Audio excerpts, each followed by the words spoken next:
Kulkarni sir, जय हिंद। बहुत बहुत शुक्रिया समय जय देने के लिए। हिंद। Thank you sir.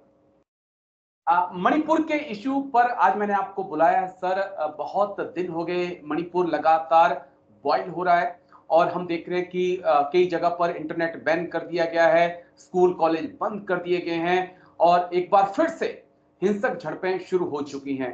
हद तो तब हो गई जब ड्रोन का इस्तेमाल किया गया, हद तो तब हो गई जब रॉकेट से, देसी रॉकेट से अटैक किया गया। और अब मुझे लगता है कि एक ऐसा मुद्दा है जिस पे बात होनी चाहिए। इसमें असम राइफल की क्या भूमिका है, कुकी मैतेई के बीच जो इस वक्त टकराव चल रहा है, हम उसे क्यों नहीं हल कर पा रहे। कई सवाल मेरे जहन में और कई सवाल सर मणिपुर के लोगों में, क्योंकि वो भी हमारे अपने हैं, भारतीय हैं। तो चर्चा की शुरुआत सर, जो ताजा घटनाक्रम घट रहा है, जिस प्रकार से एक बार फिर से मणिपुर कमांडो यूनिट के हेडक्वार्टर्स पर अटैक हो रहे हैं, सीआरपीएफ के हेडक्वार्टर पर अटैक हो रहा है और फिर से हिंसा भड़की हुई है। कॉलेज स्कूल बंद कर दिए गए हैं, इंटरनेट बैन कर दिया गया है। इस ताजा घटनाक्रम को आप कैसे देखते हैं और क्या वो वक्त आ चुका है, जो सबसे अहम सवाल मेरा, कि अब तमाम कमांड एंड कंट्रोल वहां पर इंडियन आर्मी को अपने हाथ में ले लेना चाहिए सर। राजेश, बहुत बहुत धन्यवाद। अब ये कहना कि हालात जो हैं इसमें कोई शक नहीं कि गंभीर हो चुके हैं और इसके कई कारण हैं। ऐसे नहीं कि रातों रात कोई चीज घटती है। जरूर मेती और कुकी दो समुदायों के बीच में पहले दरार थी, अब वो बहुत बड़ी खाई बन चुकी है और उस खाई को हमने अब यकीन करना है कि किसी प्रकार से दोनों समुदायों को लेकर के आगे बढ़ना है। अब जो चीज दरार जो पड़ी थी, एक हाई कोर्ट के ऑर्डर से, जैसे सबको मालूम है कि शेड्यूल ट्राइब का स्टेटस को लेकर के था, उसमें एक ही था, ये नहीं कि मेतीस को ओबीसी में सेंट्रल जॉब जिसमें मिलता था, यानी कि स्टेट गवर्नमेंट में जब शेड्यूल ट्राइब का स्टेटस आता है तो मेतीस जो खुद अपने आप को सिर्फ 10% ही इलाके में अपने आप को सुरक्षित समझते थे और उतना ही इलाका वो पा सकते थे। बाकी जो पहाड़ी इलाका है वो बाकी समुदायों को जाता था। वहां पे 30 समुदाय हैं, अलग अलग जाति समुदाय, पर मेतीस के को शेड्यूल ट्राइब का स्टेटस, वो एक कारण था। अब सवाल यह है, मैं वहां पर था, मैं 1 मई को वहीं पर था और 3 मई को यह घटना शुरू हुई। और जब मैं जिस हवाई जहाज से गया उससे पहले तो मिस इंडिया का वहां पे स्टेडियम में एक बहुत बड़ा आयोजन था, जिसमें हमारे साथ ही हवाई जहाज में ये मिस इंडिया की जितनी पार्टिसिपेंट्स थी वो थी, फिर जो उनका जिस प्रकार से स्वागत किया गया एयरपोर्ट पे, मेरे को भी देख करके बहुत अच्छा लगा। मैं कभी उम्मीद नहीं कर सकता था कि 3 तारीख को इस तरह की घटनाएं शुरू हो जाएंगी, लेकिन जरूर दोनों समुदायों के बीच में कुछ था, कुछ नॉर्मल राजनीति को लेकर के अनबन थी, तो चलता है, वो नॉर्मल है, इसमें कोई बड़ी बात नहीं। लेकिन जिस प्रकार से अब जो है, इसका ऐसा लग रहा है कि दो समुदाय जो है वो वाकई अब फासला बहुत ज्यादा हो गया है, जिसमें अब देखें तो बाकी धीरे धीरे करके ड्रग्स हो गए, फॉरेन इंटरफेरेंस हो गया, चीन का इंटरफेरेंस हो गया, चीन जो म्यांमार में है उनका हुआ, यहाँ के लोग जो है उधर इलीगल इमिग्रेंट्स का हो गया। तो धीरे धीरे करके अब ये ऐसा भयानक रूप धारण कर लिया है कि जैसे आप कह रहे हैं, ये जरूर अब सेंट्रल गवर्नमेंट को शायद हस्तक्षेप करना पड़ेगा, रेजिडेंस रूल या किसी तरीके से सस्पेंशन, प्रेसिडेंट गवर्नमेंट को सस्पेंशन में डाल करके प्रेसिडेंट रूल ला करके, जिस प्रकार से जिससे कि कम से कम अब जो ट्रस्ट है, ट्रस्ट फैक्टर जो है, ट्रस्ट डेफिसिट जो है, उसको हमने यकीन करना है। जैसे मैं बार बार बोलता हूँ, लोगों को समझाता हूँ कि जब हम पानी पूरी खाते हैं तो पानी पूरी दोनों होना है। वैसे जब हम मणिपुरी बोलते हैं तो मणिपुरी में कुकी मेती नहीं बोल सकते, हम ट्राइबल नॉन ट्राइबल नहीं बोल सकते, क्रिश्चियन हिंदू नहीं बोल सकते, हम पहाड़ी और प्लेन्स के बीच में डिस्टिंक्शन नहीं कर सकते। ये एक है, हम सब एक हैं, मणिपुरी हैं। अब मणिपुरी को लेकर के अगर हम लोग बातचीत करेंगे और दोनों समुदायों को एक टेबल पर, अलग अलग नहीं, अगर मैं कुकियों को बुलाऊंगा तो उनकी अपनी क्या कहूंगा, उनकी समस्याएं हैं, उनकी जो भावना है, उनके जो अपने अपने विचार है वो अलग होंगे। बेटियों को बुलाऊंगा तो उनके, दोनों को एक साथ रख करके, दोनों को एक साथ बिठा करके जिनको उन लोगों के ऊपर विश्वास है, उनको साथ में बिठा करके, और ऐसी कोई बात नहीं है जो बातचीत से हल नहीं हो सकती। अब सवाल अगर शेड्यूल ट्राइब को लेकर के है, उसको जी, सस्पेंड कर सकते हैं कि चलो शेड्यूल ट्राइब को, जो आपको बहुत बड़ा मुद्दा लग रहा है, नहीं। लेकिन उनका जो कहना है कि हम 53% आबादी के हैं और सिर्फ 10% ही इलाके में रहते हैं, और बाकी इलाके में आप लोग रहते हैं जहाँ पे पॉपी कल्टीवेशन होता है, या इलीगल इमिग्रेंट्स जी, आते हैं, या वहां पर तरह तरह का, क्योंकि बॉर्डर जो है वो ओपन बॉर्डर है, हथियार आ रहे हैं, तरह तरह के इक्विपमेंट आ रहे हैं, यहाँ पर आईडी जो है, ड्रोन इस्तेमाल, सब कुछ ऑफ द शेल्फ मिलता है।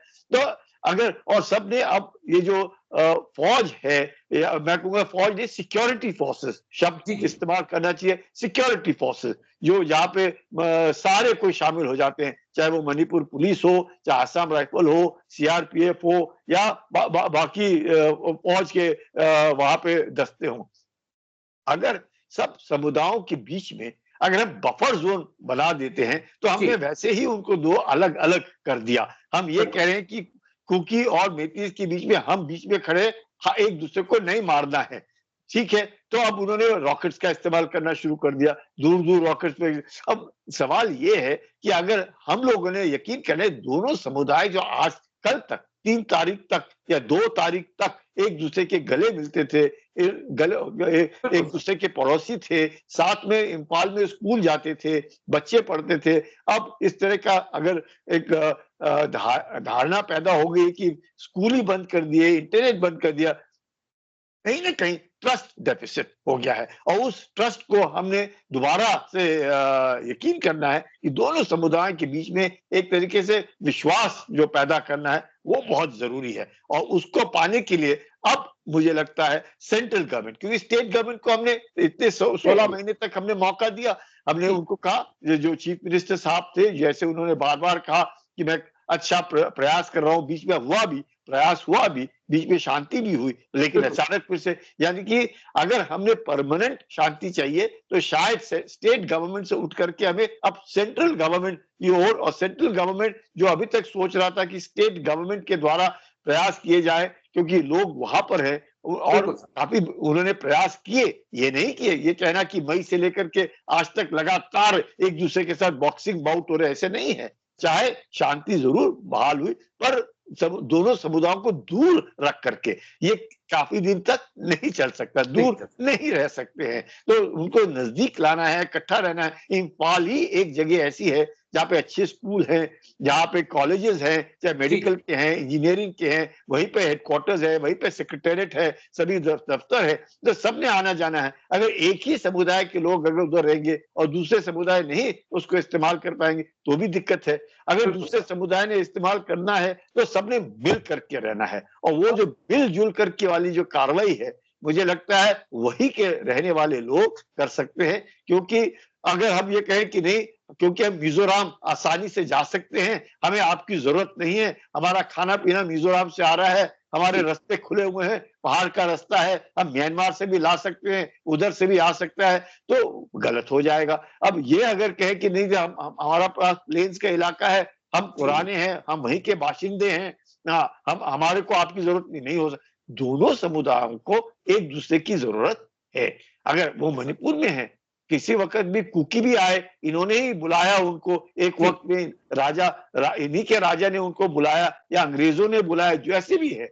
लेकिन आज के वक्त दोनों समुदाय हैं, और वो मुझे नहीं लगता है कि एक रिलीजन को लेके या किसी प्रकार से कोई मतभेद है, क्योंकि वो दोनों रहते थे, इसमें तो कोई जी, बड़ी बात नहीं है। और तो मुझे ये लगता है कि अब प्रयास करना चाहिए, और प्रयास सीरियसली करना चाहिए, और इसमें कोई शक नहीं है कि हमें सस्पेंड करके, अभी का जो अभी लेजिस्लेचर उसको सस्पेंड करके, सेंट्रल अपने हाथ में चीजें ले लें। हाँ, 3 सेंट्रल 3 गवर्नमेंट को जी, प्रेसिडेंट्स जी, रूल ला करके कम से कम एक तरीके से अपनापन पैदा करके, दोनों समुदायों के बीच में विश्वास पैदा करके ही गाड़ी आगे चलेगी। अलग अलग बातचीत करके नहीं होगा। दोनों को एक कमरे में बंद, आप भी उनके साथ बंद, जब जी, तक कमरा खुलेगा नहीं, जब तक कि जब तक हम लोग एक साथ रहेंगे नहीं। हम जी, सब मणिपुरी हैं, हम सब मणिपुरी के माफिक रहेंगे, जिससे कि दूसरा देश इसका फायदा ना उठाए, ना बांग्लादेश के जो वहां से अब जो तंत्र जी, जी। इस तरह के भारत के विरोधी आ गए हैं, चीन जिस प्रकार से म्यांमार के अंदर दखलंदाजी दे रहा है, जिस प्रकार से म्यांमार के अंदर भी सरकार के बरखिलाफ आवाज उठ रही है, जी, म्यांमार की सरकार का जो हुकूमत है सिर्फ सेंट्रल में है, इर्द गिर्द उसकी भी हुकूमत का असर नहीं हो रहा है। तीन ब्रदरहुड जो है उसका जी, जिस प्रकार से चीन से हथियार आ रहे हैं, जिस प्रकार से बांग्लादेश के लोग जा रहे, तो मुझे लगता है अब तो नई सोच जिसे भारत जो है मतलब है को यूनाइटेड है, बहुत जरूरी है। और इसका कोई दुश्मन जो है या जो तंत्र ऐसे हैं जो जी, भारत को बिखारने में कोशिश इंतजार कर रहे हैं। करे, वो भी ना जी, हो, चाहे वो चीन हो, चाहे अमेरिका हो, चाहे बांग्लादेश हो, या हिंदुस्तान के अंदर ही ऐसे लोग हो, या कोई अलग समुदाय हो। अब हमें मुझे लगता है थोड़ा सा सख्ताई से पेश आना होगा और यकीन करना होगा ये दोनों समुदायों को साथ में ले चलना है। जैसे मैंने कहा, दरवाजे बंद, सब कमरे के अंदर बंद, और हम भी उनके साथ अंदर, और जब तक दरवाजे खुलेंगे नहीं, जब तक कि एक दूसरे से गले मिलेंगे नहीं। मिलेंगे। अब 2 पॉइंट मैं आपसे समझना चाहूँगा सर, क्योंकि मणिपुर पे लगातार मेरी नज़र बनी हुई है। तमाम ऐसे वीडियोज़ मेरे सामने आए जहाँ पर खुलेआम कुकी, मैतेई के आतंकी तमाम आधुनिक हथियार लेकर घूम रहे हैं। आर्मी की गाड़ियों को रोक रहे हैं, आर्मी ऑफिसर्स के साथ, जवानों के साथ या असम राइफल के जवानों के साथ, सीएपीएफ के जवानों के साथ वो अभद्रता कर रहे हैं। जम्मू कश्मीर में मैं था, नॉर्थ ईस्ट में भी मैंने काफ़ी ऑपरेशंस किए, जम्मू में भी किए। मैंने कभी ऐसा नहीं देखा सर कि कोई आतंकी, मैं उन्हें आतंकी कहूँगा जो एक दूसरे की जान ले रहे हैं, वो आर्मी के सामने हथियार लेकर घूम रहा हो, अगले 2 मिनट तक जिंदा रह जाए अगर वो देश विद्रोही है, विरोधी है। लेकिन यहाँ पर हम देख रहे हैं कि एक संयम बढ़ता जा रहा है, और ये जो संयम है सेनाओं की तरफ से, सीएफ की तरफ, पीएफ की तरफ से, मुझे लग रहा है ये कुकी मैतेई के जो ये ड्रोन अटैक हो रहे हैं और इनको बढ़ोतरी दे रहा है। अगर हम एक्शन करेंगे तब शायद चीजें सुधर सकें। आप कैसे देख रहे हैं सर? देखिएगा, अगर मेती समुदाय जो है वो कहता है हमें आसाम राइफल के ऊपर विश्वास नहीं है, जी, और जो कुकी समुदाय है वो बोलता है हमें मणिपुर पुलिस के ऊपर विश्वास और नहीं है। ऐसे नहीं हो सकता है। बिल्कुल सर। मणिपुर पुलिस है, और आसाम राइफल है, इतने सालों से बहुत अच्छा काम करे। अगर वो कहें कि नहीं, अब क्या हो गया, जैसे मैंने कहा, हमने एक बफर का जरूर इस्तेमाल किया, उस बफर को जरूर हमने मैं कहूंगा सक्सेस दिलाया, क्योंकि दोनों समुदायों को दूर रखा। पर जी, दूर रख करके तो बात नहीं बनेगी ना, कितने दूर कितने वक्त तक आप अब दूर रखेंगे? जी, तो इकट्ठा साथ में रहना है, क्योंकि इम्फाल ही एक ऐसी जगह है जहाँ पे लोग आ जा सकते हैं, रह सकते हैं। क्या आप रह सकते हैं? अब देखिएगा, आप जो पहाड़ों पे रह रहे, वो रॉकेट का भी इस्तेमाल कर रहे हैं, वो ड्रोन बिल्कुल का सर। भी इस्तेमाल कर रहे हैं। जो प्लेन में रह रहे हैं वो भी रॉकेट का इस्तेमाल करेंगे, वो भी ड्रोन का इस्तेमाल। ऐसे थोड़ी होता है, ये तो फिर हद से बाहर हो जाएगा। तो अभी हमने सबसे पहले जो भी हथियार जिन्होंने भी लूटे, पहले लूटे, उसके बाद बाहर से आ रहे हैं, ऑटोमेटिक्स अब आ रहे हैं, चाहे वो किसी भी समुदाय के पास है, जी, जी, सब ने अब जमा करने चाहिए। जब तक रूल ऑफ लॉ जिसे बोलते हैं वो नहीं स्थापित होगा, तब तक इसी तरीके से, अगर मुझे विश्वास ही नहीं है कि पता नहीं कल मेरा, तो मैं बंदूक लेके घूमूंगा, क्या जी, लाखों लोग बंदूकें लेकर के घूमेंगे?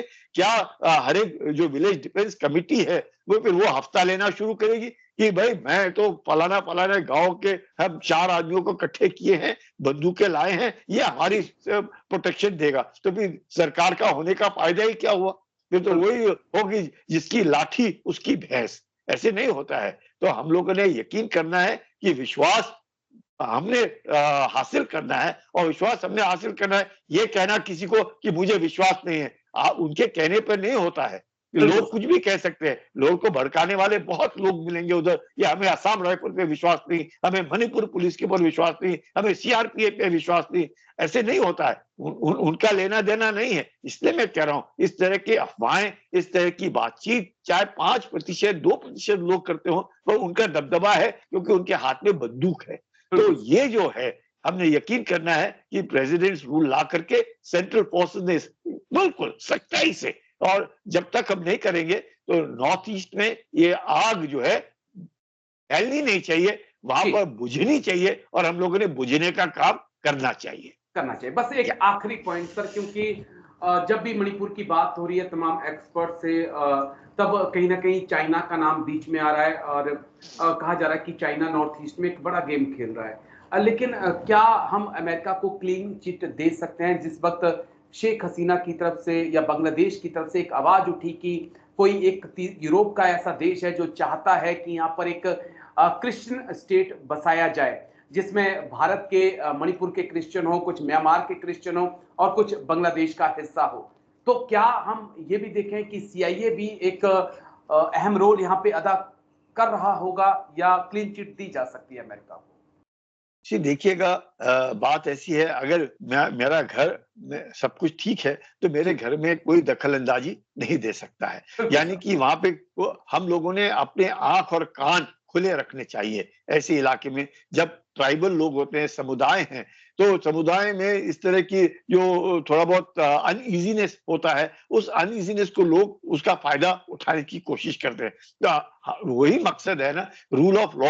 और सरकार जब बनती है उसका क्या काम है? यही काम है यकीन करना कि लोगों के बीच में किस तरह के भाव और किस तरह के सोच है, उस सोच अगर गलत सोच है तो उसको पलने नहीं देना है। ये बाहर के लोग क्यों दखल अंदाजी देते हैं? क्योंकि अपने घर के अंदर कुछ न कुछ ऐसे तत्व हैं जो उसको बिल्कुल, फायदा या आप वो उसको और फैलाने की कोशिश करें। तो ये कहना कि किसी गोरे आदमी ने किसी कहा और क्रिश्चियन वर्ल्ड बनाने की कोशिश की, या उनको आइलैंड्स की जरूरत थी और वो आइलैंड उनको नहीं मिले इसलिए क्योंकि वो चीन के ऊपर निगरानी रखना चाहते थे। चीन को लगता है तीस्ता बेसिन में उसका हक होना चाहिए और ना जी, कि भारत की तरफ बांग्लादेश देखे। हर कोई अब बांग्लादेश में शेख हसीना आठी है तो वहां पर आप देख ही रहे किस प्रकार से भारत के बरखिलाफ जिन जी, बांग्लादेशियों को जी, लाखों में की तादाद में जब वहां पे जिस तरीके से पाकिस्तान की फौज ने बलात्कार किया और जिस प्रकार से हम लोगों ने मदद की, अब भूल जाए हमने कोई मदद नहीं की, हमने कुछ नहीं कहा। देश जी, बना है, अब बहुत साल हो गए उस देश को बने हुए। अब भी अगर इस तरह की बातचीत और इस तरह के भारत के बरखिलाफ बात करना, भड़काना और इस तरह के कहना, चाहे वो मजहब के तौर पर हो या क्योंकि किसी भी रूप में हो, ये जी, गलत है। मुझे लगता है कहीं ना कहीं सबने अपने अंदर थोड़ा मेजबान में झांकना पड़ेगा और देखना पड़ेगा हम लोग क्या गलती कर रहे हैं। और क्योंकि बांग्लादेश के लोग जो हैं वो अब फायदा उठा रहे हैं, बिल्कुल अमेरिका भी अपना फायदा हर कोई देश अपना हित देखता है। और उस हित में अगर हमारा हित हो रहा है तो हमें कोई उसके बरखिलाफ नहीं। लेकिन अगर वो देश का हित हमारे हित के बरखिलाफ है तो हमने बीच में जरूर आना है और यकीन करना है।